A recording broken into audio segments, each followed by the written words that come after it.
un énorme retard. Il y a photo. Yanda taw si tawi ɗon nanude lang. Est-ce que premier commentaire on yaltay ɗo joni?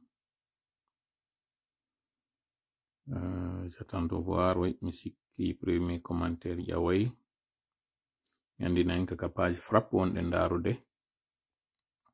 En cross postage avec Tola Tengela. Hande ɗo ko ACW hawrituɗum nogay jeego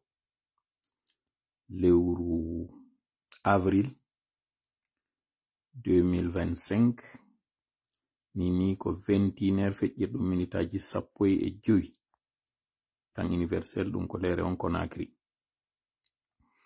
Ok, de Mastra Diallo commentaire ji ɗin kaka ɗerol frappe mi wawata yide mi andina en frappe ko Front républicain pour des actions patriotiques. On waɗi commentaire ka Tola Tengela ɗo mi yata. Hadja Ousmane Diallo wa alaikumussalam wa rahmatullahi wa barakatuh. Bari major no jawde vite mi andi woɓɓe go ara no darde ballon on nini kono onon hettiɓe en fo ari ɗo aray ko saɗi mon ko tooli mi heɗintina en ɗum ɗo kenen ti mi andina en noon o live meɗen hande ɗo no tawa e hawre ko humpiteten jama on kadi en faala ɗo kadi hollude ha hon to ɓernde nden si nde hikkike yeeso ellaji waɗay haray jentite noon nde yewtere ɓe ɗo balde bole haray mi salmitike ma madame Hawa Bari mi salmitike on Saydou Diallo haray jentite nde yewtere ɗo annatanda. Assalamu alaikum wa rahmatullahi ta'ala wa barakatuh. Jarama ko Mr. Tola kono way ko tana ala ma ko da jam wala mde hiro mam de hiro équipe on fo lando sana ala ton ndu damana ma message kono mbe tori yandi heddo message am do mais do da tanen do docteur Jomeden wiete do Mr. Balde ndem po ko no invite mo mandazi ko dine est ce ko honno be jetti ko funu hippi mo ko funu mabbe ko si tawi hare ko fi dine on to be profiti wadugol pipi hippo mo ko funu hara sabina wata na ibe fono ay golude na problem kono si tawi hare o do kanko yaltiru kadina men fura o naati kadina ndem po ko hare se ko no won dem publicité wada yeso men hara yani wawali itu wala ngo nan parce que olongo mi ando non te New York ton onon koy go ndem po ko fay hore mon toy koy koy iro ko di visibilité mo on sera ya fa min tori kero ya fi telemano mo on ardi non wi ka on ko e ko fala wi gol andi ka mon ton on mi sikitum bay marito moyen donc c'est des gens aussi ils sont très pip et donc tu vois vous les voyez quand même soutaki be ga furay on va mi citation ka donc pedo ta jabode be capacement pandi parce que ça dit be capacement billahi ma be dito to goy parce que si faut am mi et teme des faut me ande men ko men doga men potto parce que men andi mais da dogol jokka si won selu balde en no famira ma Ousmane Gawande jor be do sa adani be en ko men hol ma law ma go yalto genti dede donc gol ndar to kadi voix message am na ba ma kadi fi dum do wotere be wata na fude e be wata gol ma parce que be jam photo be ko dum famata donc wata wonde jam foto ina pusan yer man da ko contexte ko hono ngaddi ha do da o photo mabbe do mais vraiment tuito yogol koy kufuno parce que yogol be capable ma ko malere automatique parce que yipe si be non ko udata ko tu vois ko malere wona ta anda andi on Amerique ton do hono mabbe musiki ton do mari collaboration jiru kono il faut être sincère ce que je te dis wakana ile comme si filma ko be do sa duddi be yo de capacement billahi wallahi men dogate no walantan gon ka même temps non ya fatula non me yo tir non bon ella o explique mo dir ko ari ko ga hakila ala be yo ma de yo équipe on fo lando sana la ton ala mo tori Allah yo okume yimbe wuluje sifma e sif équipement o tawta sorta en e o situation mo ne mundo ni sabna do ni conscient wo hakke mon kino jibiti seda kono ko Allah won ballo haray tori ki Allah yorena o anay yo fontan en jurongol gonga kam bay donc escalier ka jokkata ka haka hewto ya mi tori Allah haray mi tori Allah e gonga hewto nyiwre de fenande futta amen Mr. Tola ba mbeta do ngokune menen be do fiyo be invite men do mera men jodo mabbe me wada dine be toro fa Allah dum do lato ko be hebi fam menen c'est que menen ga dum don c'est quelque chose de zéro quoi wigo ndempo nempito ko amona jabata yahude on invitation ha photo juma yoyde mabbe na tola ba pero si be men yobe pourte wajede be kabe yari don ko perdi be nate mun don xare ko gonkano nan assalamu alaikum wa alaikum assalam wa rahmatullahi wa barakatuh hare no jawde tinna non mi anda ko jelo connecti ni haray do way mi andinde ka commentaire ji no mi wiri non hande do mi faala kadi e hore ko mi humpitata on kon yendaru kadi berde meden den ko honto de nadata en haray en jentitike be musibbe meden do mi hedintinde en do kanyum kadi audio go bay ko katimmi do wulure haray wonden fuddade mi sikki non ko 820 kono dum do ko wombe ben ka page frappe mi woni yide wontirbe ben ka page tola tengela dum do miyata be do ko musibbe meden mi sikki wontirbe sengo Europe okay ko tampu do hebti Diallo wi 811 personnes ok 832 rapidement no gasa on nani mako bedo mi profitino mi wadi kadi mi pengi photo on photo mo bedo woni yewtude fi mudum ko be wi wonde ma min tola mi do addi kaderol ando yimbe tawbe wo ko honno be niri kambe ko be faandi do be mari kambe inde hesere nde be jetti ko be faandi ko wiugol kufunoy koy ko du woni jif be ben mi wala fino famora moja be do no mi weltani ke be fota ko be jetti tamma be on kon ndaru gollan ko tawi kon yibe ayni derongol mi weltani ke be kanyum kadi ko tawi kon be addi do so mabbe on ko tawi kon hibe taski no be famiri non fi ko tawata wo mi do addi be tawata rayhana ka addete ka derol do mi wolta inde mabbe mi weltani ke be non mi faala non no be accitiri hajuji mabbe din non fo be addi di audioji do di tawata ko 3 minutes et quelques secondes be wadi min mi yawni hito mabbe gon kadi mi andina be wonde makko min harayno gasa woni faamali ko be yewti kon ma kambe kono goddo e amen faamali oya bembe me wadi publication mu wi'etebe Dr Abdoulaye Balde Heriko ibe ka photo do o photo mo yudon men pengi ka hakkunde do ben don non mi ali kufunun e hore mabbe ben ko kambe woni wontirbe ben mono iwriri kan nano wadube baleji din ka tabal do ko kambe woni takko mawdo wadudo waare danere den no wadi linetije no wadi basarde ben don Dr Abdoulaye Balde Heriko andirtebe parce que New York do ino mari Dr Balde be dido Dr Balde jogi be clinique on e Dr Balde wombe gondude ben ka ministère de la santé disons ko non fi o welir fi wombe gollude ben ka département de santé wete ben Dr Balde Heriko anda be no moƴƴa États-Unis be do ka be toli ka tabal do be wada ko funu few donc be do mi anda ko no ara kambe be famiri photo on kono gon don taw ka fokkitugol don be faljita on no be yiri non na ben do won Dr Balde o wadudo kufunun do ido ka nyamo do ko Eric Adams o wiete ko do woni maire état de New York duma honno ville de New York o gandi sare kala no mari maire mum ville de New York ko kanko Eric Adams woni maire on don o do non Eric Adams ko o liberal jo c'est-à-dire wien ko kaka démocrate be ben o woni be do non si mi fami be monani kufunoy koy bay haray ko koy kufunoy do woni yeyi ko wadoy ko wadi kon ka leydi ndi anduden dinda mi ara wolde inde mudum ha mi détourno e sujet on be do ino monani ndil leydi wadndi dum e weltora mi andina non fewndo Eric Adams wadete ka poste makko fewndo ƴettata nden jullere wongol maire ko e leydi démocrate be ben o wadi dum mi anda non kon woni position makko de kanko fi on gere wondo wadde no kono mido andi dogunoɓe fo do ka dogi e nder Afrique on simi ƴetti ka Guinée be rewrirnoɓe Nicaragua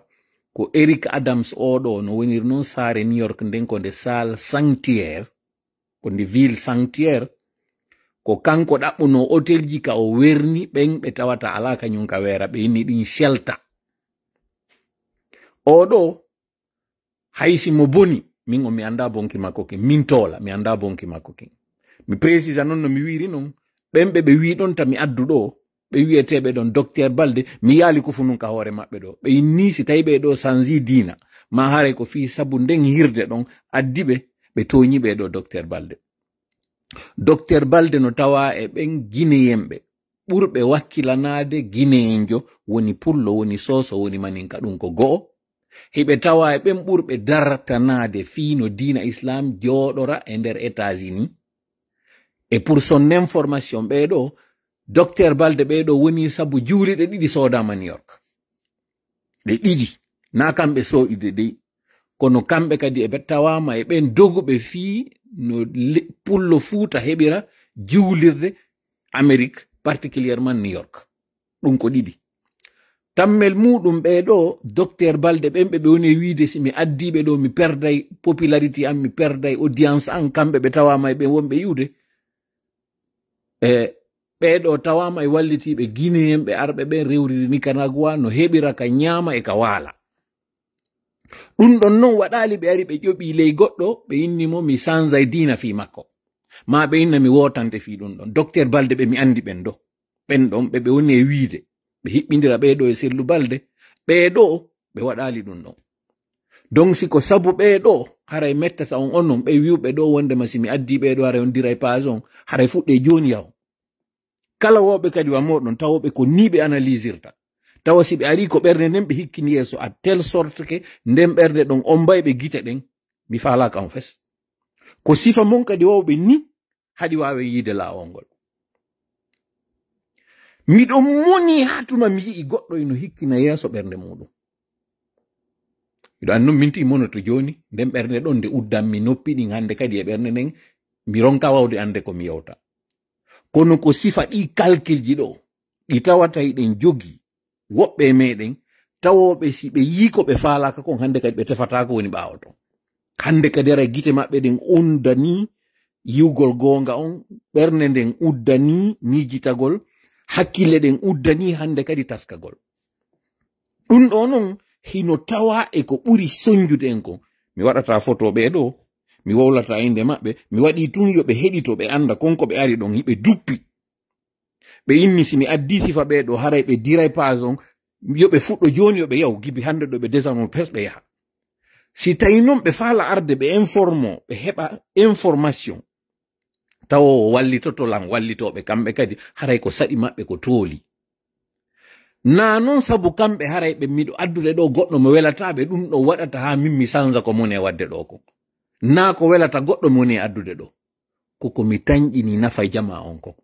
si onon non o wi'i on heɗota ko toola par ce que toola addi on mo on yiɗa onon haray tigi tigi on mi falaka on feska ɗerol ɗo onon ɓe adduɓe audio ɓe kala kadi wonɓe miijorade ni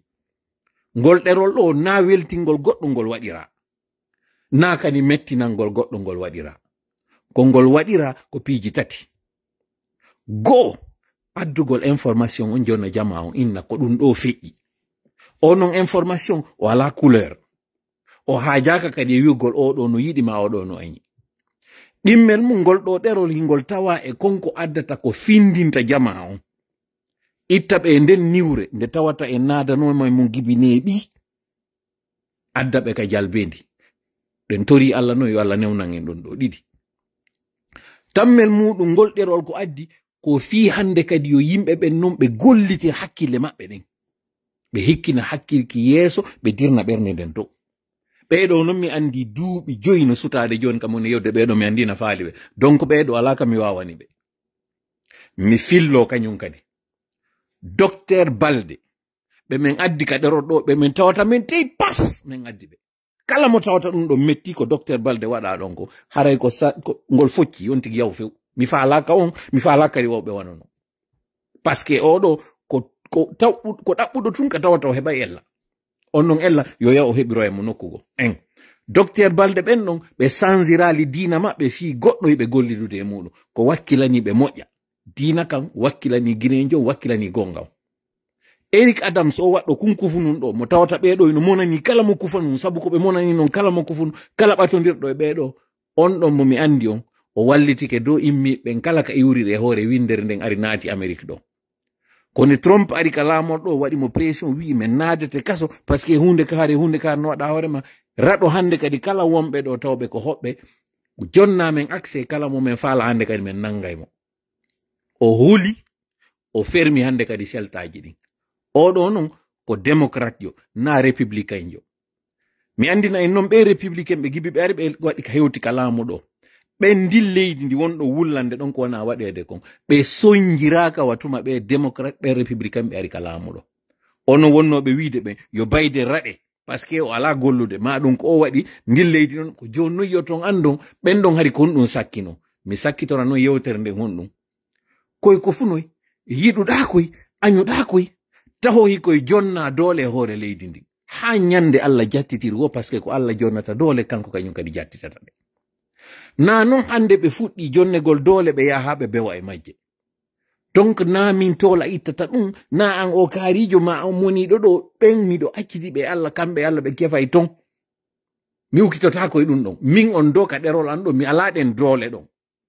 innugol mi jilla gere an on e maɓɓe mi andina non an o wiwɗo ɗo a gollidata e ɓeɗo par ce que hiɓe wadde ko ɓe woni e wadde ɗon kon hara miɗo mapanima sabu mo nangodiri e ɓe nafatama wo hara e nder ko nangodir ɗon kon koko moƴƴi waɗɗa dow lahara par ce que ɓe soñjete ha ɓe soñje ɓe waɗoyama ko ɓe falako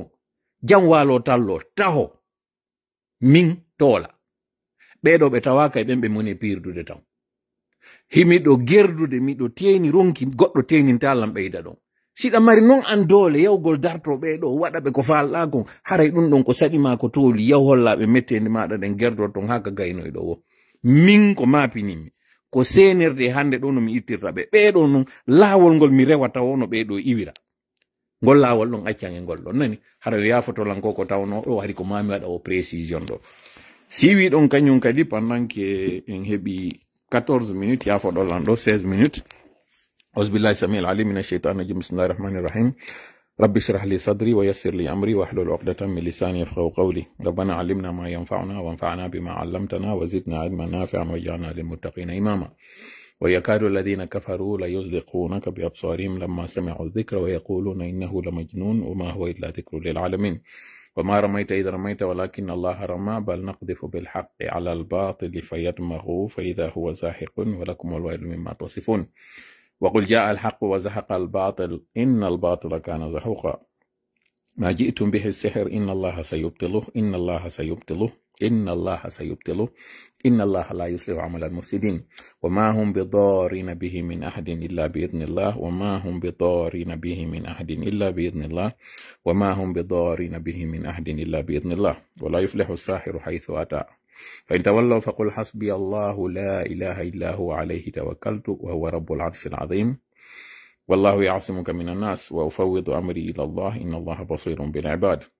اللهم صل وسلم وبارك على نبينا محمد وعلى آله وأصحابه ومن تبعهم بإحسان إلى يوم الدين أما بعد hande ɗo ko asewe wiwɗen nogay e jeego lewru nayaɓurdun ɗum ko avril 2025 fewndo ɗo 21 ron feƴƴiri minitaji capanɗe tati e ɗiɗi sengo Konakiri sengo Mamum e weltanike no jama on fota ko tawata kon hiɓe wakkilani en figo cippiro ɗo hande ɗo aray ko toɓɓe ɗiɗi pet jogiɗen ɗo e no gasa kuntoy toɓɓere meɗen araner nden en yewtay fi ko feƴƴi Mamu kon ɗum woni ko humpitiɗen ko tawno nde ñande en daɗɗino andingol jama on ko senerde huuli konko ɓe huuli ɗon kon non ko honno feƴƴiri hande ɗo noon mi weɓitana on min addana on ɗo révélation ji tati fi konko feƴƴi Mamu ko on ɓe woni ɓen ɓe yiwɗon Mamu hankin e hande ko honɗum kañum kadi waɗi si o yiɓen ɓe yiwɗon ɗon ko honɗum ɓe waɗi go ko ɗum ɗo woni ko min hollata on email muɗum yewten fi programme mo senerde eɓɓi on non e hoore Alaji Sellu ko ɗo noon famoto kon ɗum min ni si on respecti buyno sikka ko fi ɗi ñaaki min yewti fimo non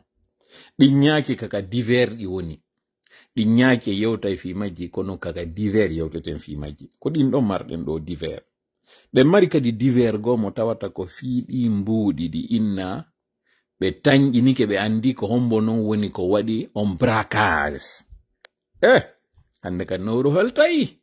hande kadi sendite moƴƴande yewtere jentitoɗon ardiron hakkil jentitoɗon ko min e yewde kon no mi wiri noon e ngal si Allah jaɓi o respectay Engal, on tawa nous avons une longueur d'avance e hore CNRD.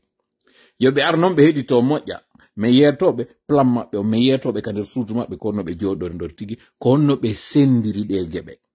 O yi ko feƴƴi ɗon konko ɗon anda konno feƴƴiri, ko ɗum ɗo woni haray non ko min humpitata on hande ɗo, ka hakkil, faamu e pinal, ka frappe Front républicain pour des actions patriotiques, wano non kañum kadi ka toola tengela. Kono waɗi si minni hakkil faamu e pinal, ala diffusé de fewn ɗon kono sen gayni en télécharge o vidéo bugoɗen mo ton kañum kadi. Fiyo jama on kadi wawi yiwde ton. E weltaninke non kala wonɓe ɓen non ka mojoɓe meɗen wana sifa hakkil koye gollitire e wewrika ɗo kanko ko to Moukhtar Lopy golle ɗe woni wadde ɗen e kala wonɓe ton ɓe. Haray mi addanama audioji bus ko woni e feƴƴude ton, mi wataɗi haray ɗi feƴƴinde ɗi fof kono mi suɓa e goɗɗi e mayji mi waɗa ɗo heɗito ɗen. Haran yetti non Allah fota en jarnimo tawɗon kanko woni ko newnani en heɗintingol nde jonde ɗo. En torike mo yo waɗan en nde jonde ɗo jonde barkinade. Yo hawrindinan e sawaba e koko mi yewtata kon, mi yewta ɗum ɗo no ɓuri e fewirde. Si mi hawriti e o sawaba ɗo hara yetten Allah kanko jarnenmo mawninen fi makko sabu aray ko kanko waɗi mi hawriti. Si mi aru non faljude, faljinede, feggade, fawñade, ma fayude, waɗe ɗum ɗon e hoore an, si tawiɗa inni si mi hawriti yetten Allah, si tawi non min mi falji waɗe ɗum ɗon e hoore an kono hara on tiɗinali pandi, andon neɗɗo on o timma, wallito ɗon lango non kadi, ka yewtere e ka faamo. Lelli ton konko lelli, wurton konko aali, faamon konko acca. Ɗum ɓeydi ton tun onon kadi yer konko humpiti ɗo woni ka kene ɗo woni ka gundo ɗo wawi men addante kañum kadi message ɗin information ji ɗi tawata min gollitoro e yeeso ma min contacta on fi humpitugol jama on ɓayɗo woni nde nokkorde tawde ko tomborɗe ka tawata ka iwriri o ara hewta ɗo min hendo non min suɓa min sennidira min siiwa min wesa min hewtinana jama on. Si min waɗi ɗum ɗo en toriki Allah onon kadi tawɓe ɓen on ari ɗo fi humpitagol yo Allah hawrindin on e sawaba ka jentitagol danda on wawgol wasifa ɓeɓe min heɗintini on ɗo joni hito muɗum ɓe tawata ɓe ari ɓe yi ko windakon ɓe daari bodongon kono ɓe taskaki ɓe wawa andude ɗum ɗo non si waɗi ande neɗɗon seytane on kadi no e makko sabu ko o seytane ɗo waɗata on tigi mbuman e gite makko ɗen. En torike non Allah si on hawriti yo waɗanan nafa mi yewtuɗon o waɗanan onon kadi nafa onon jentiti ɓen. Si tawi hina ɗum ɗo ande seytane mo añi faltanke de yewtere ɗo nde labe o duppinanmi min ka yewtere ma o duppinan onon ka faamu ko raɓɓiɗi kon o bonna yewtere ni. En toriki Allah non tawɗon ko kanko woni jom bawdi, kanko woni jom polgal, kanko woni jon deƴere yo juuru nden deƴere e meɗen o waɗande ka ɓernde meɗen o waɗande ka ɓalli meɗen. En torike mo kanko Allah yo waɗan en nde jonde men nde joɗiɗen ɗo mimi acciti haajuji an onon kadi acciti ɗon haajuji moɗon fiyen ɗen ɗuɗu. En torike nde jonde ɗo yo waɗnde jonde barkinade yo o yaltinan en nafaji buy e koko mon e yewtude ɗo o danda en bone seytane o woɗɗinamo e meɗen no woɗɗiniri hakkunde funnange e hirnange hara en foppodirali e makko few no woniri non nowru ñamuru e nowru nanuri ko satti ho ɗiɗo ɗiɗi ɗi yi'indirta sakko ɗi memidira amin ya rabbal alamin. Haray non ɗo yomi arde e live on tigi tigi mi faalete ɗo yiltitade ɗo e ewol fatunde ngol tawata haray ko fi toragol on du'a e ngol ewol fatunde. Haray ko homɓe woni ko heɓi fatunde nen ko ɓeɓe minnata Tanti Binta Kolon no gasay ɗon nanam ɗo yewta fi maɓɓe ɓe tawa kadi ɓen ɓurɓe tinnade e ɗiɗeri meɗen ɗo hiɓe tawa wari e ɓen aboniɓe on abonnement mo tawata lewru kala mbuɗi ittete kontiji maɓɓe fi yo hewtan men ko me wawa wallitorde. Hara en toriki Allah yo Allah waɗanɓe ɗum ɗo sadakaji jaɓaɗi yo Allah lontinka itta ɗon waɗa kañum kadi barki e ko heddi kon ɓeyda ɗum ɗo yanya ɗum ɗo moƴƴa non waɗana men menen kadi nafa konko ɓe anni ɗon hiɓe hewtinde men menen kadi ɗum ɗo me wawa hutorde ɗum e konko tawata en hewto e ka faala ɗen ɗon amin ya rabbal alamin. Hara ɓeɗo Tanti Binta Kolon o wayriɓe yiwde ko waɗi non ɗum ko kawraɓe maɓɓe woni ko faati maketenoɓe nun Allah hinno Tijjan Bari ɓeɗo maketeɓe Tijjan Bari ko ɓe faati ko ñande 15 avril 2025 ɗum mi sikki hawrituno talatare ɓe surra ñande 20 avril 2025 keɓali ko ton wonno kaɓe woni iwdi ndin ko ɓe dalabaɓe ɗo ko kote dewol maɓɓe ngol non haray non en hiwrike ɓe daabola e ɓe dalaba ɓe mamum e ɓe pita fop haray hiwrama battande nde fatunde ɗo Conakry kam wowletake ɓe ngureji ɗin kala kadi woni e hoore windere nde woni ko ɓe wontirɓe États-Unis woni ko ɓe wontirɓe Europe woni ko ɓe wontirɓe Afrique kala kaɓe wontiri ɗe ngureji tawɓe ɓen ko ɓeɗo heɓi nde fatunde haray en torike ɓe yarlagol nde fatunde ɗo particulièrement kañum miñiraɓe maɓɓe maketeɓe ɓe monsieur Aboubacar Bari sinam fayi ko noon ɓe wiyete ceerno Aboubacar Bari haray ɓe ngureji ɗin fop hiwrama nde fatunde ɗon toriki Allah yo Allah hinno yaafo kañum fati ɓen ɗo yafano kañum kadi kala ɓen fatani ɓen ko hesiɗi e ko hiɗɗiɗi fof amin ya rabbal alamin siwi ɗon kañum kadi haray mi faalete heɗintinde on o maako ɗo mo tawata ko mommi mi hewtinana iwɗo e ɗe mojoɓe meɗen ɗe tawata haray no wirɗen noon hakkil koyo gollitire mo tawata mi hewtina binde kam mi natata fuɗɗagol haray o live ɗo haray noon miɗo waɗude ɗo heɗito ɗon mo on maako mo tawata ko woɓɓe wonɓe weltanade la woni ko waɗaniyam haray jentiteɗen ɗo tinna ɗo de mamu fani yan on fof ko mamu ɗo woni kono musidɓe tedduɓe goɗɗo si gaɓɓiti masibo aray ɗo awa o titi tewi ɗo hecci yankintola vraiment merci kala mo mamu imminoɗo ari ɗo haray ɗo an on a itti hakke on e makko a yewti ko woni nder ton kon awa kadi allahu lanɗo on fennalima yo tola a weltanama a weltorama haray allahu lanɗo on fennalima musidɗo hay si tawino a abbi woruɗa jomiraɗo no yaadi e ma par ce que ko gonga maɗɗiɗa musidɓe tedduɗo hakkil koyo gollitire mi wiri kongo andi hari ko ñaaki ɗin waɗi ha tawi vraiment mi hejjiti hewrade ɗo tokoran ba ahmadou moutarou loppi mi hiirike kadi musidɓe tedduɓe wonɓe ɓen ɗo fof hakkil koyo gollitire ɗo nam awa noon hande mamu weliriwa juuri ɗo on bonɗo o boy bonɗo o kadi noon o faccay pat ba laaɓanayi guinejo min ɗo mi weltanike tola ba ko tawi kon hecci hankin o ari irisan o yewti yewtere fewunde dejude ñi ko tawata vraiment ko o yewti kon ko direct e aussi e jomano wondi e makko koy par ce que ɗo allah o maɗɗinimo gonga on ɗo hay kay noon ko abbotoɗo wowla ɓay jama on ko ɗuminata tola o abboto tun o wowla ko miijitotoɗo ko kirli e ko ɗumanni wowla awa ɗo allah lanɗo no wondi e ma baba abbo kadi abbono men goɗɗum go kadi ɓe jokkuɓe ɗum ɗo o propagande ɗo fop ɓe heɓa koɓe hilnoɓe yejjita o propagande ko fi wonno jama on iɓe sikkude e musidɓe tedduɓe ɓe siiɓoto jiijan sukaɓe wara ɓe ɗiɗo leydi fof e ɗaɓɓugol liberté e démocratie e développement durable fi hoore maɓɓe ɓe sikkude ɓe siiɓoto jiijan ɓe ɗoɓa ɓe naɓira kadi jama on e tawata ko mission inconnue kono Allah jaɓantaɓe ɗum yoɓe jula noon koɓe julato kon ɗo no wawi ɗaɓɓude mango mo go sali ɗo de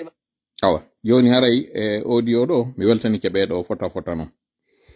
hande ɗo fayda ko animation DJ mi woni e waɗude mi faala noon haray yon jentito ko wonɗen fuɗɗorde nde yewtere meɗen ɗo piwum kun tawata buye muɗum yeyi weltori kun ɗo kono kun falteɗen taw laɓɓinande jama on fi on audio mo tawata haray o sirkidi moƴƴa ɗe balɗe ɗo ardine noon hakkil moƴƴa hara on jentitoraki ɓernde sabu vidéo on o sirkidi hanki moƴƴa noon hara jentite o maako ɗo innaɗo wo ko mamu o waɗi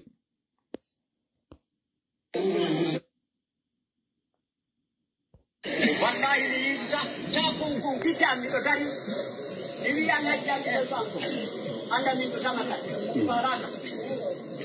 mi falaka ɓe ƴettitinde jelliti hakkude maɓɓe ɓe ñaami ɓe addani almami julno e foteleyga koye ɗiɗɗikoy kena hoy ko ɗum o wi allah no woni fikkoye junnitoy kat ɓurat tawmat jentike moƴƴade o wi junnitoy joɗma o taha wasiyaɓe ɓe yaride e makko yide jahannama maɓe dekkay ngenako kala dekkuɗo ngenari yoni o nata yi mi wodi siɓe dekkano ngenari hakkude yande alpha no huɓɓide alpha ko nde no huɓɓi e alma on nani nde yewtere ɗo ka on anditi to mawɓe ɓen ko waɗi mi ƴettirani on kun tumbun ɗo tun ko par ce que vidéo on hanki o sakitama moƴƴa non yimɓe waɗi ay live ji e hoore muɗum hoolanoɓe buyi ka sengo sifitugol tekito wesa siiwa si yewta ɓerɓe yani e ngol forowol banana ɗo kon ɗum woni komi faala yewtude en ɗo ko andi ngol en si ɓe inni wo faale suumay miijo nde yewtere ɓe mawɓe ɗo en fop e weltorinde sabu ko nde ɗo fuuta hani yewtugol ko nde ɗo julɗo on hani maɗɗagol wowlalngol gonga on hanuɗo yetede gonga on haysi hoore coday yimɓe inni wo ko hanki mamum ɗum feƴƴino ka juulirde ɓayiɗen andi e wowlanno jama on fi nden juulirde nden non juulirde nde tawata mi faala yon heɗito ɗo kañum kadi fi naatugol ngol nun hankin par ce que o yiifiɗi ñaaki no yewte kono ko fiɗi ñaaki anduɗon heɗiteɗo non kadi taw hanki natugol ngol ka julirde ko honno wona no natirede jentite handem ɗo mar révélation ji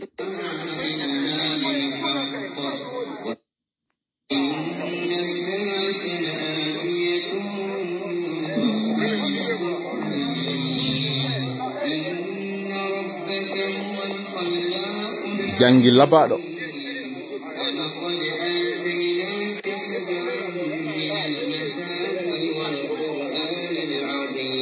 machallah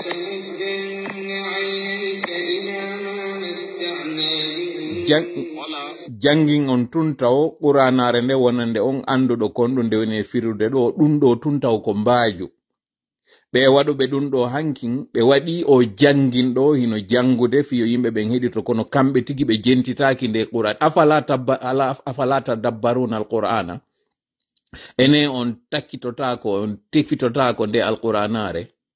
ɓeɗo ɓe waɗi ɗum ɗo yo jangu kono ɓe nanali ka tawata o aya ɗo tigi wala ta muddanna aynaka wata naɓir gite maɗa ɗen faade konko tawata ɓen hiɓe okka hande ɗo non hiɓe jangude ɗum ɗo ma ɗum ɗo no jangete maɓɓe kono ɓe wattanali yilay ɗum ɗo kono lannali taw ɗum ɗo ko coïncidence tum waɗi e on jangin ɗon mo tawata na ɗum ɗo woni important on jentite non ko honno yimɓe ɓe wonno natirde ka julirde. C'est votre serviteur Makwakode Yaya. Nous sommes en direct à l'Abi à l'instant T, au niveau du gouvernorat, la rentrée des grandes personnalités, des imams, des sages, des mamans. Il y a des contrôles avant de rentrer, il y a des contrôles partout à l'instant T. On vérifie s'il y a quelque chose dans leurs poches. Ils sont en train de contrôler. Voici les sages des mamans. La rentrée, la lecture du Saint-Coran, il y a des contrôles partout, c'est comme en rentrant à la présidence. Voilà. Oui, ils sont alignés à l'instant. On nani ayewal ngal mi jangata ngal ɗo innaka faynaka almustahziina on nani ko ngal ɓeɗo ɓe jangude alqur'an on kono ɓe alamo jentitade sina ɗum nde alqur'anare yonino ko waajo ɓe immiɓe ɗo waɗingi propagande wi kono non Allah na o hawjuɗo ko ɓuri non kañum kadi e ñaɗande ko ɓuri kambande ko on taw ɗon hino andi ha gasi seli fowti immi waɗi ko bonni kon jentite non kono foyi mo lannali o contrôle tawɗo journaliste on ko wi ayne kaka présidence wona natede ka suudu Allah non ɗum tawdu innanu ɗum wa annal masajida lillahi fala tad'u ma allahi ahada annabi ibrahima kon ɗum wi anano fi suudu ndun wa tahhir baytiya na laɓɓinan suudu an ɗum fi ɓen homɓe juuloɓe ɓen e wangotoɓe ɓen e ɓen tawɓe ɓen hino waɗude fi dina kan joni noon ɗum ɗon ko annabi ibrahima yetano ɗum fi suudu makko ndun kanko Allah kono jentite fayin en hewtali ko woni essentiel kon sakite moƴƴa yewtere nden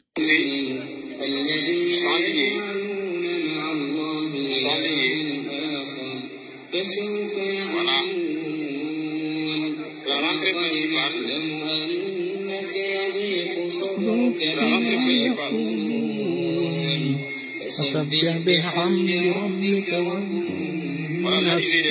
الساجدين min fayda ko qur'ano mi ɓuri wonde jentitade idi ko woni wolde kon fi hon ɗum hiba jonni ɗo kañum kadi secret mo mi jonnata on hande ka live ɗo si tawi yimɓe no wowlude hoore maɗa ma ɓernde maɗa nden hino ɓitta ko tawata ino wowlede hoore maɗa ma hiɗa mari ɓitta ko on ɗum woni lekki kin ko ɗum mi yetatoma ka live ɗo ko ɗum woni ka ngal ayewal ɗo wi'i وقد نعلم أنه يضيق صدرك لما يقولون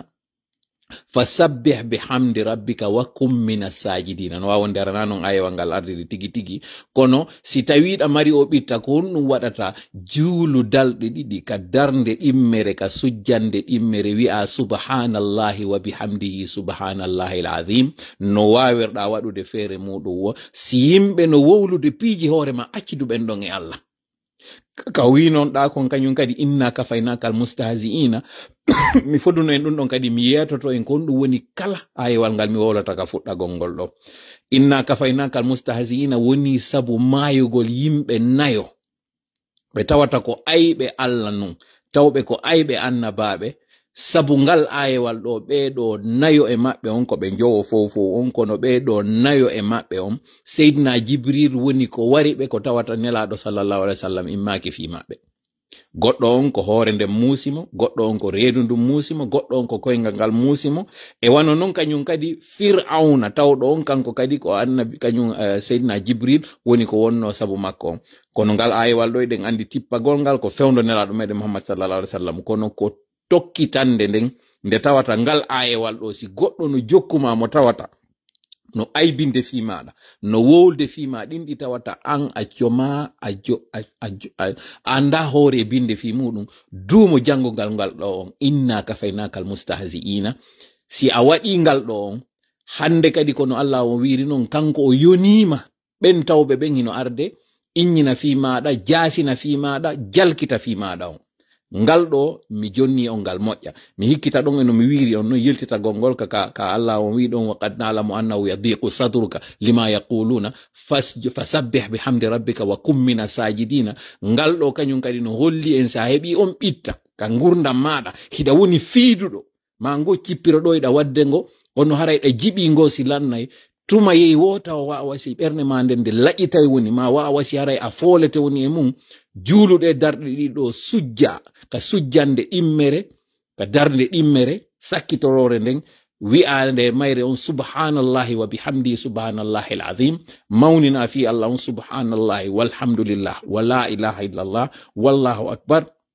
wala hawla wala quwwata illa billahi al-aliyyil azim sa waɗi ɗum ɗo a annike ko ngal ayewal yamiri ɗo ko wi'i wa kum mina sajidina wonu e ɓen sujjuɓe ɓen ko ɗum woni e ɓen juuloɓe ɓen si tawi kadi ala feere ɗum ɗo haysi ko sujjande nden kayri tun waɗuɗa tuma sattene nden heɓuma wo fewta Allah sujja ɗon janga ko janguɗa ɗo kon ayi ɓitta on iway ka ɓernde maɗa nden few konko kadi wowla fi maɗa si tawi ko a toñaɗo e muɗum Allah aray ha laɓɓinana ma holla laɓɓinana jama on holla ɓe wondema hari ko a toñanoɗo justement noon ko ɗum woni hande ko feƴƴi ɗo haray ko min inni kon en respecti si on respecti ndaare ko winduɗen dow ɗo ko tawata ko article mo mi sikki ko Media Guinée woni ko publie on article mo tawata ɗo yen aro e makko taw mi faala haray yon jentito ɗum ɗo ko tawata ko ɗum ɗo wonɗen fuɗɗorde noon tigi tigi live meɗen o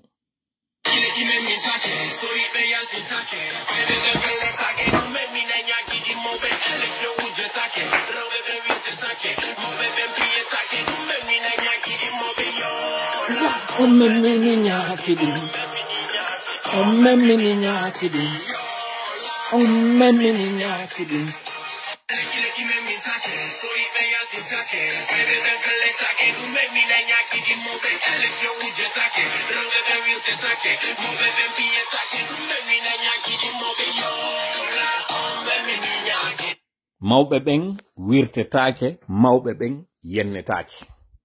ko jiyani alpha woni ko waɗi ngol gimol ɗo naafi ko wona wowlede komi waɗi ngol gimol ɗo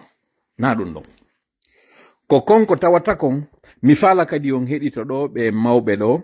ko tawata haray addanino en hankinta o ado o événement ɗo waɗude mi wowlata inde maɓɓe miɗo sanzi kañum kadi hito maɓɓe ngon kono mi faala yon jentito konko tawata ɓen ɗon ɓe yewti mawɓe ɓe tawata no mi wiri on noon wonɓe e nder Fuuta ton ɓay fof no fota fof ko fof kono fof fotata hara jentite ɗo yewtere maɓɓe ne alo ɓe ngorɓe tono wala on warsude on fof yowi jam tum awa yo Allah reedu jam ko wonde nafa e barke hokka en kutu e polgal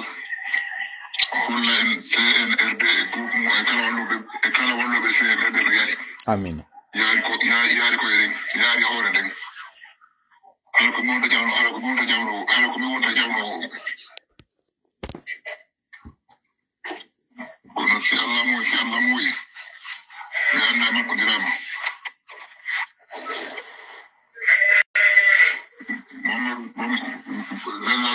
général o nani to ngari balingi ko ni atude kon don ko andi ko wonɓe ka Flower waɗi o audio ɗo jentite no lannali Goma sai kutola si mo fala no de mo to de oto de nede wadi mamu si mo fala no de o jabitayde ko fi ko mi ko watta jang e jang watta e tana billahi wallahi tallahi onani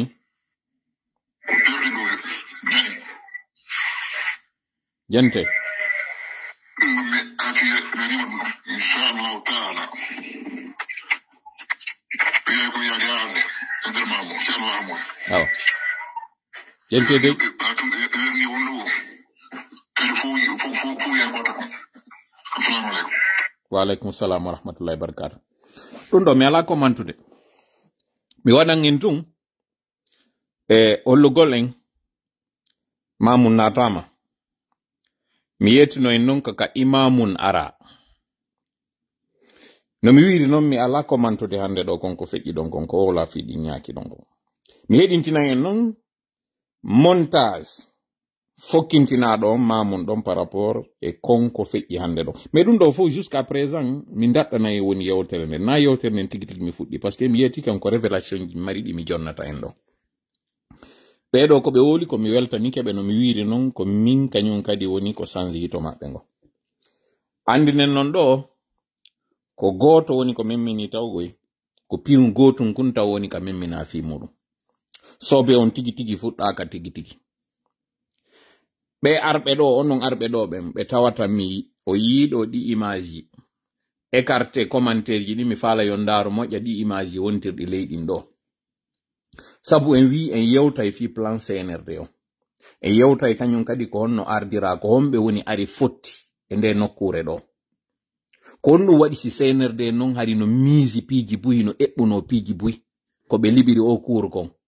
hiɓe eɓɓuno piiji buyi konko ɓe arno on jemma ɗon ko honno kañum kadi ɓe wernira ɗon ko homɓe kadi woni ɓen mi jonna en ɗo non expression kon gollitirɗen hande kadi jibi ɗo naɓi yeeso ɓe wona ɓe déplacéde ɗo considéréɓe comme étant power bank ɗen andi courant si ala yimɓe ɓen ko power bank gollirta ka fi courant o aw ɓe ɗo CNRD ɓay tun ala no jalbinira saare nden ala no jalbinira ko ne wadde kon koyɓe yowo power bank ji maɓɓe ɗin ɗinon power bank ji maɓɓe ɗo hiɗi iwriri un peu partout retenon non on mo power bank sabu na mere hande ɗon yewtay fiiɗi banque ji hande mo banque ji ɗin e yewtay moƴƴa kono c'est pas là le plus important ndaare moƴƴa ɗi publication ji wonɗi leyɗon ɗi ɗiɗi o wiyeteɗo ɗo Mariama Abdoulaye Ba ko wonɗo e gollude saare Mali Yembere wonɗo e gollude ka direction préfectorale de l'éducation woni oɗo hino tawano e wonnoɓe mamu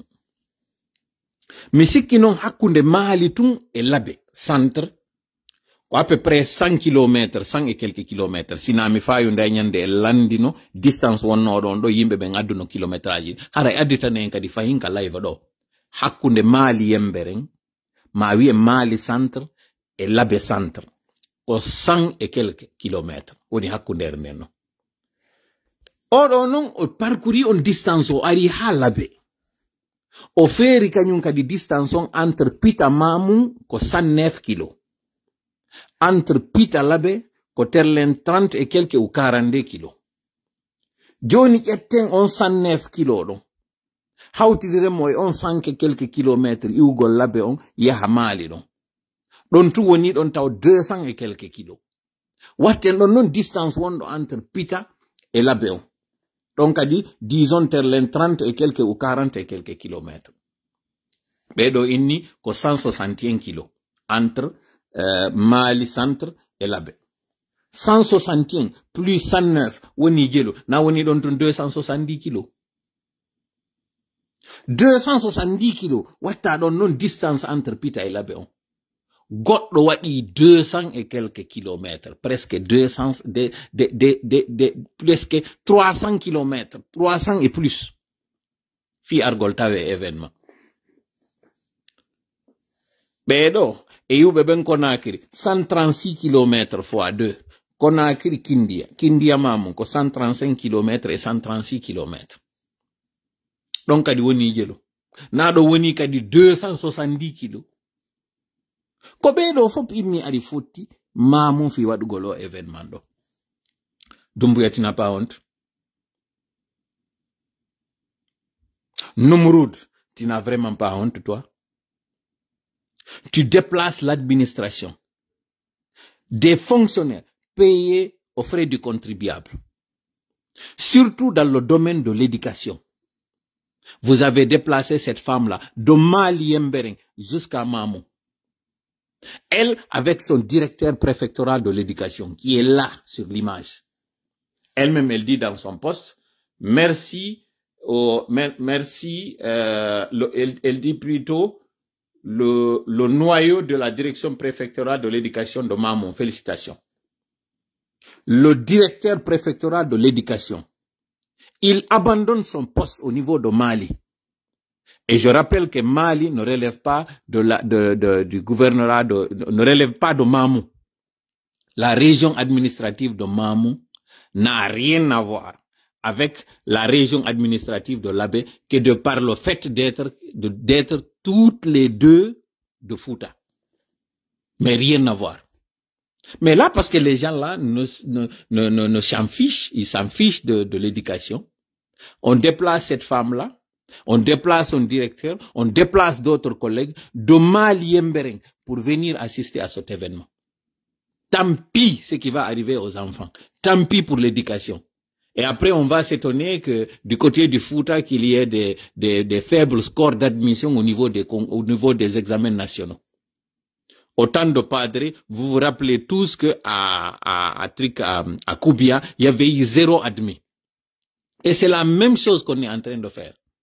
Ça, on n'a pas fait ça pour Bokeh. On n'a pas fait ça pour le déplacement de Kindia. On n'a pas fait ça pour le déplacement de Kankan. On n'a pas fait ça pour Zérékoré. Zérékoré, on n'a fait que déplacer les sous-préfectures environnantes de Zérékoré. Mais là, puisqu'il s'agit de Fouta, puisqu'il s'agit de certains opérateurs économiques véreux, on a fait le déplacement de ces personnes de tous les villages. D'abord, les 13 préfectures du Fouta, on les a déplacées. Les 13 localités sous-préfectorales de Mamou, on a déplacé encore ces gens. Pour quel résultat? Pour quel objectif? Pour tout simplement vendre des images. Aujourd'hui, c'est ce qui pilule dans les réseaux sociaux des pays à côté, parce qu'eux, ils ne savent pas. Ils sont en train de dire que Mamou a fait le plein, que le Fouta soutient Mamadi Doumbouya. Mamadi, tu es vraiment une poule mouillée. Pourquoi tu n'as pas osé sortir de Conakry malgré le défi que je t'ai lancé? Si tu étais homme, tel que tu le dis, que ta main ne tremble pas, poule mouillée que tu es, tu allais venir à Mamou. Tu allais lire l'heure, comme on dit. Tu allais savoir qui a mis coco dans l'eau dans coco. Je te jure, si tu sortais de Mamou, tu allais tomber. Billazi, Nafsi Biadi, si tu sortais de Mamou, si tu sortais de Conakry, tu allais tomber. Si tu étais homme, tu allais sortir. Mais puisque tes services de renseignement t'ont informé, voilà pourquoi la poule mouillée que tu n'es pas sorti. J'étais défié ici. Si tu étais homme, tu allais venir, puisque on dit que la Guinée, c'est un territoire où toi, tu te dis président, tu allais foutre le pied à Mamou. Tu allais comprendre. Vous êtes allé jusqu'à fouiller des fidèles à l'entrée d'une mosquée. Comme si on rentrait dans un camp, comme si on rentrait dans une banque, ou bien comme si c'était à la présidence. Et c'est toi qui dis que tu as la légitimité, c'est toi qui dis que tu es populaire. Quelqu'un qui se dit populaire, qui n'ose même pas donner la localisation de son endroit exact. Et c'est ça qu'on appelle président. C'est ça qu'on appelle chef d'un groupement de forces spéciales. Tu es sincèrement une poule mouillée. Tu es la pire des espèces qui soient sur cette terre-là. Et le pire dans tout ça, c'est que tu fais croire aux gens parce que tu as une corpulence, que tu es quelqu'un de courageux. Même ton épouse, tu ne l'oses pas. Tes enfants, tu sais très bien ton ex, c'est qu'elle t'attend aujourd'hui. Tu le sais très bien. Sincèrement, je ne voulais pas rentrer dans ta vie privée, mais je suis obligé parce que tu es un poltron, tu es un trompeur, tu es un faux. Faux et usage du faux, c'est toi.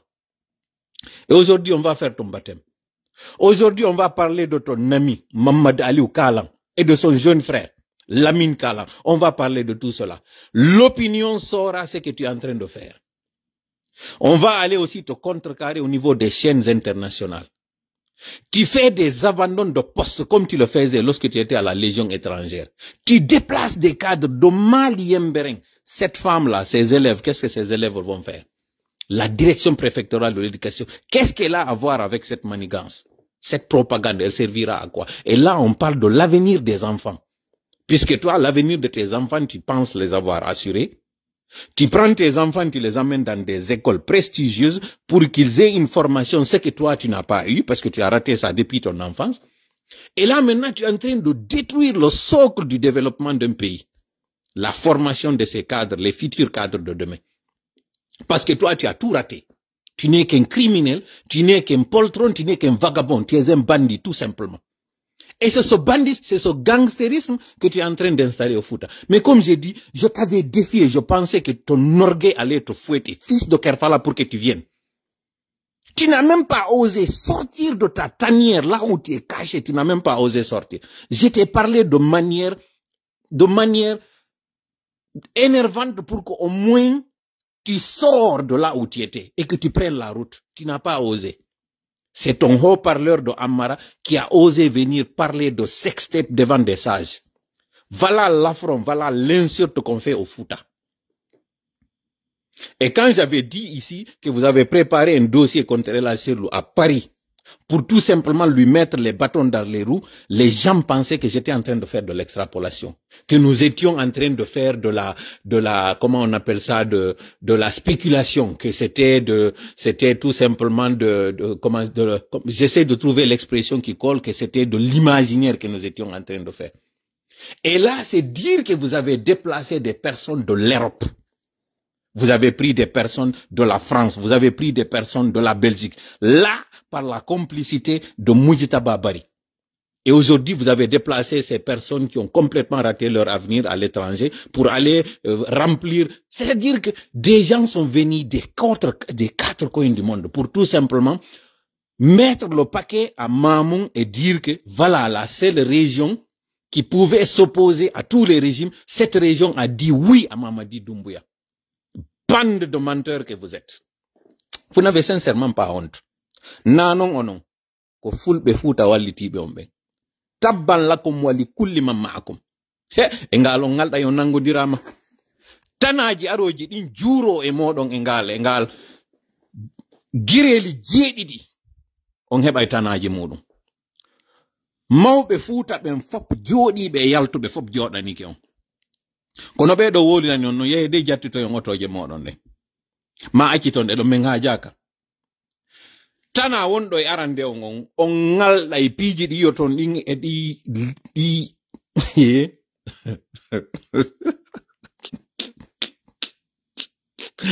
Tuma mi jali wara e moƴƴa.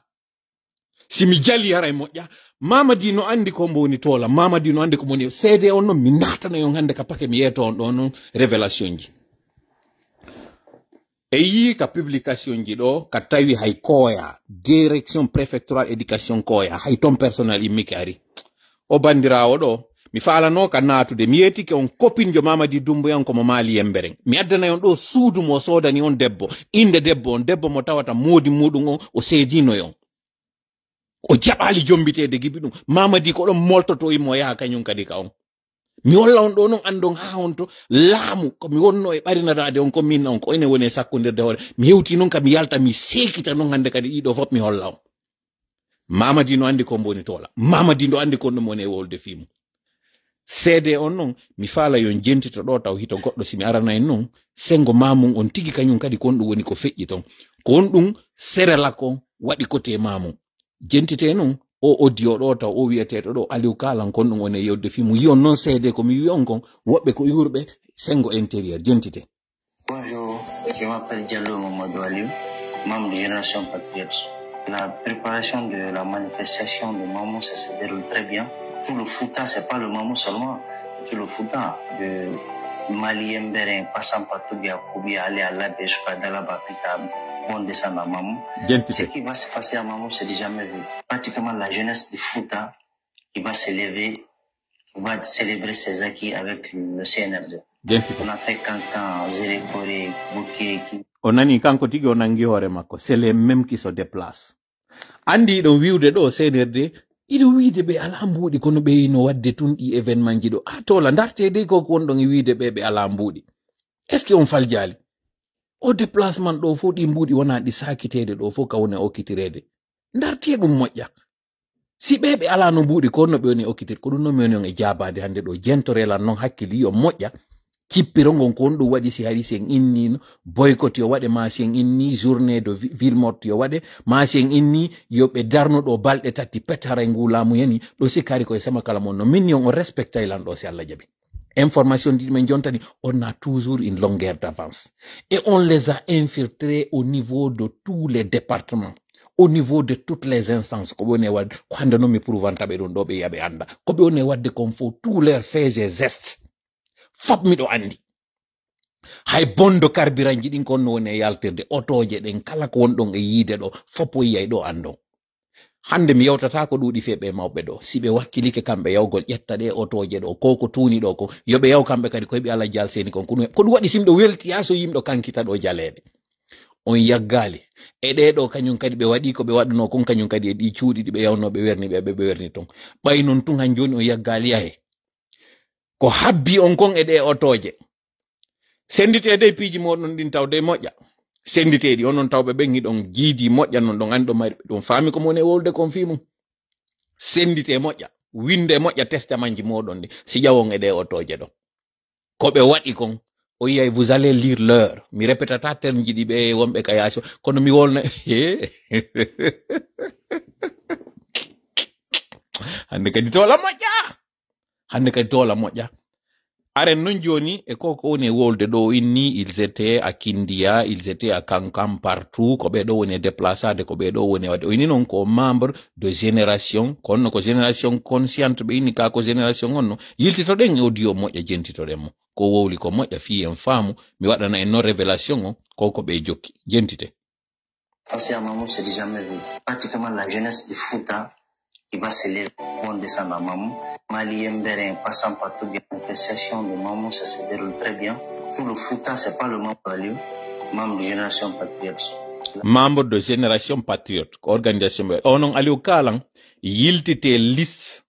mo Abdoulatif watno ndaron numéro 21 ko ɗo wiyeteɗo Aliou Kala woni. Mi yewta en non oɗo Aliou Kalan ko honno kanko e Mamadiɓe waadiri.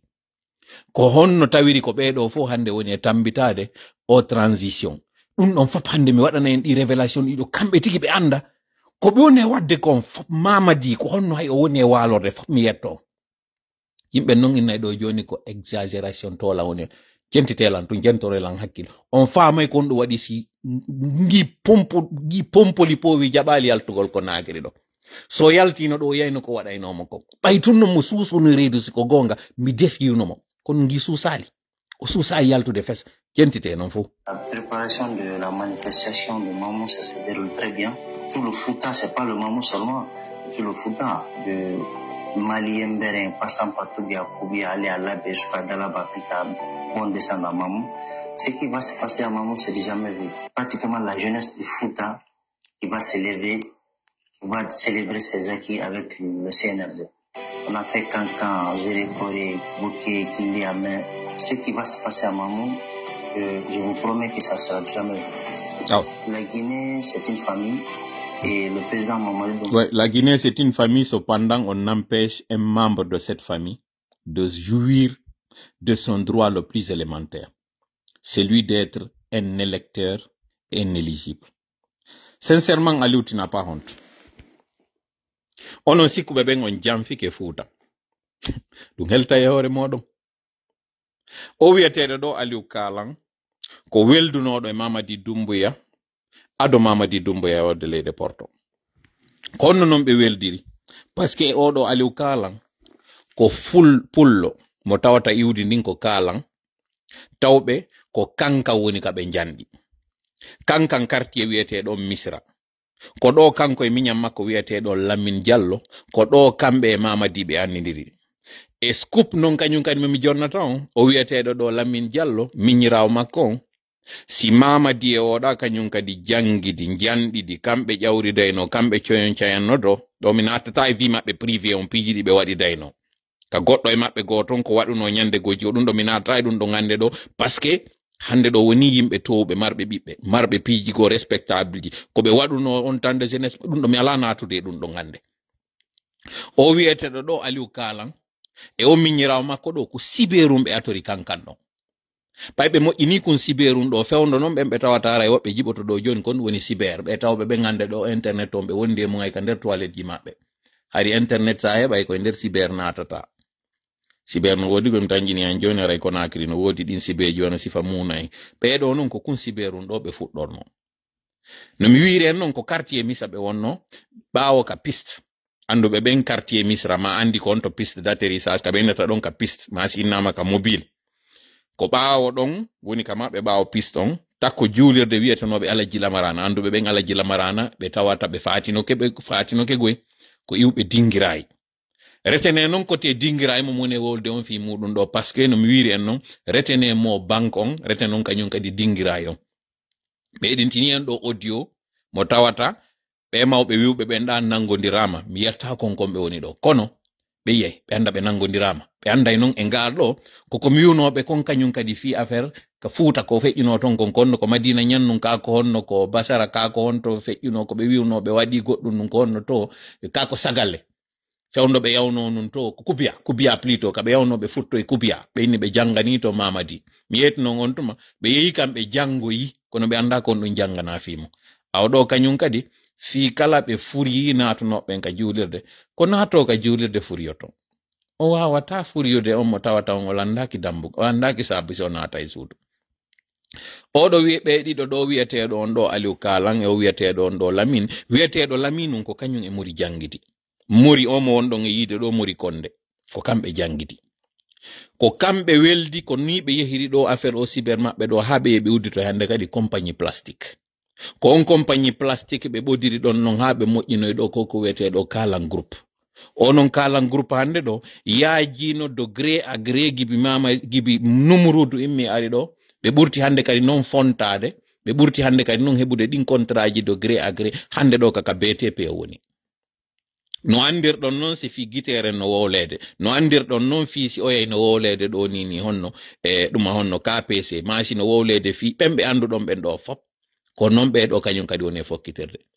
ɗo gandi noon mi yeti ken yerrete no fi affaire dingirayi o ngol lawol ngol anduɗon dabula biscrima dingirayi ko ɓe wi ko gibbi biscrima no gudronede ko sifa ɓeɓe wonɗon e yiide ɗo woni e immade ara waɗa gim propagande ɗon matériel ji maɓɓe golloɓe maɓɓe mbuuɗi maɓɓe c'est à dire ko ɓeɗo woni e tambitade kala ko wonɗon e yiide hande ɗo senerde no waɗude ɗum ɗo ko corfun tum woni kami jonnani o ɗe balɗe feƴƴuɗe ɗo Conakry taw debbo wiyeteɗo Fatoumata mo ɓe noddirta Madame Bari hoɗuɗo zone Belleville ndin terlen Carrefour célibataire anduɓe ɓen Carrefour célibataire no andi koko mone wolde ɗo fi muɗum l'école complexe scolaire wonɗon Belleville ɗon mo tawata on ko collège et lycée hawtodiri juste en face station wonɗo ɗon on konno ko station Star o wiyete on l'école ɗon o rewɓe ɗiɗo mo tawata on goɗɗo e maɓɓe wiyeteɗo Bijou hino wondi e wonɗo e maɓɓe ka nder gouvernement mberto mo tawata mi woltaɗo hande inde makko mi addu e non ɗo ɓe fop mi liila ɓe ɗo si Allah jaɓi on debbo wiyeteɗo ɗon Bijou e o debbo Fatou wiyeteɗo ɗo Madame Bari mo tawata goɗɗo e maɓɓe on non ko jombaɗo goy ko ɓeɗo organise wo ko lecture du Saint Coran ka quartier Conakry ɗon fi waɗangol ɓeɗo gi propagande wi maɓɓe ɓe mi ɓe ka heliporum Belleville ka anduɗon ɗon hinno inne heliport entre Minière et case Belleville on ɓe yaltini ɓe l'école ɓe wonɓe ka ɗuma ɗon wonɓe ɓen surtout ka lycée parce que ɓe andi no hertinaniɓe yo taw ko collégien ɓen arayno ɓe immi ɓe addi ɓe ɗo fi waɗingol ɓe on propagande ɓe yehi e juulirɗe ɓe jonni mbuuɗi wo fi yo ɓurano jangge fi o événement Fuuta ɗo fi no wawa réussisirde ɗum ɗo fof ko hollugol on ha honto effort mo ɓe karbiri on fi o événement ɗo si ɗum ɗo laatanoki ɓe mayayno hakke ma ko tawata pression o hankin taw ɓay men fuɗɗike fi affaire o ɗuma ɗo ɗi événement ji ɗi information ji ɗi men waɗi ɗo fiyo jama on boycott o événement ɓay weeti hande bimbi ɗo kuude filji ko feƴƴi kon gibi hankin kam mi tawno mi waɗi o live an ɓe noddi yimɓe ɓen kala quartier mo anduɗon e nder maamu gouverneur omba kako préfet omba ɓe noddiri ɓe ɗo kala quartier goto goto ɓe yetomo quartier maɗa on si a gerali yimɓe yalta si ɓe ɗo wiɗo ɓen ittete pression wigi ɓe waɗi intimidation mo ɓe waɗi on hande kadi ɓen ɓe wiwno watta yaltu ɓe ɗo taw hande kadi ko ɓe obligé yaltugol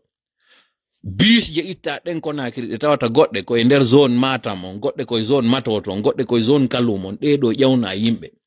déplacement fiya ƴawka otowal ko 50,000 jonneteɗa ɗinɗi accataka ɓe ngure maɗa sa yehi arti ko 500,000 abbima donc 550,000 ko ɗiɗo woni fi voyage maɗa on rewɓe ɗum ɗon kañum kadi min holla yo ɗin vidéo ji ɗon donc mamu jaɓali fes yaltude malgré ɗum ɗo fop sincèrement mamu weltanama he wallelam heɓaɗimo mamu nani sabu vous êtes des vrais sincèrement mamu kon vrai ɓe kono waɗen taw pause musique kun seeɗa si continue en live men o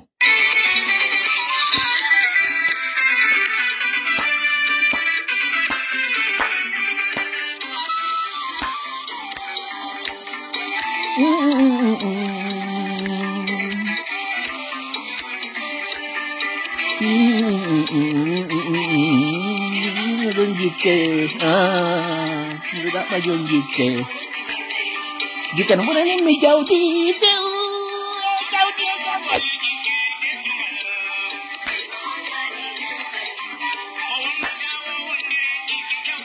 Gente deh.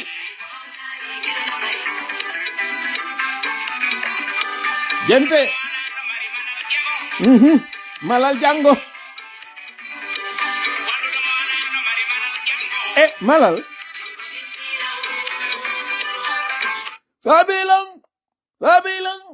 Fabilang, gente teki manggal.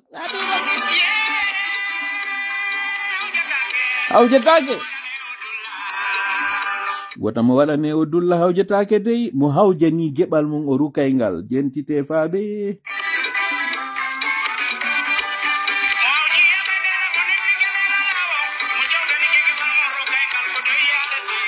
Mo hawjani gebal mum o rukaygal ko doyi yarete jentite Amadou Bari accorde yon ko woni yewtude miɗo ɗaɓɓa jon jikke miɗo ɗaɓɓa jon jikke onon jikke no ɓuranin mi jawdi few DJ on diswangal heli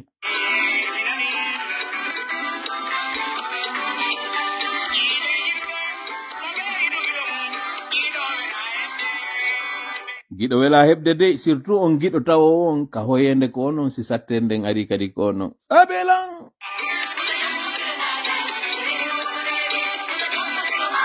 wata jam fo giɗo maɗa hey ko weli wo ko weli wata jam fo giɗo maɗa giɗo jam fetake few jam fiiɗo giɗo mum onin say wela fi jentite no moƴƴiɗo non e giɗo mum on gonɗum heɓata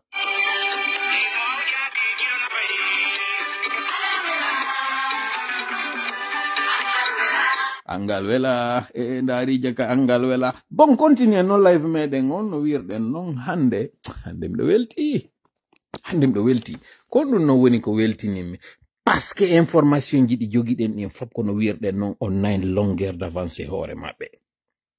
ene Jani Alpha kon no wiwɗa e koko feƴƴi ɗo taw parce que meɗen faala heɗitade kañum kadi yewtere maɗa nden seeɗa an a yino piji goyno ɗo no ardirde kono aɗa deƴƴe muɗi yewtimen seeɗa gonɗum fewda ɗo ni rafraisisen kañum kadi seeɗa heɗitoɗen ɗo goɗɗum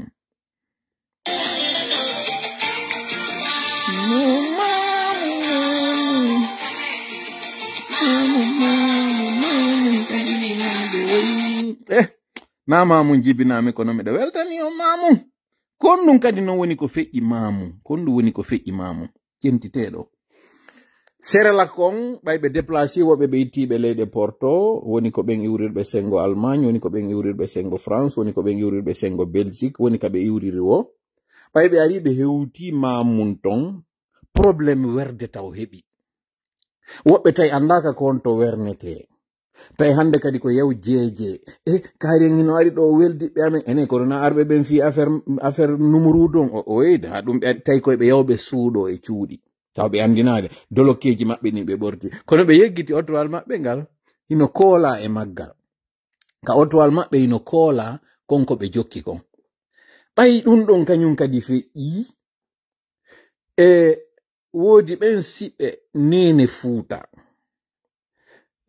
be tawata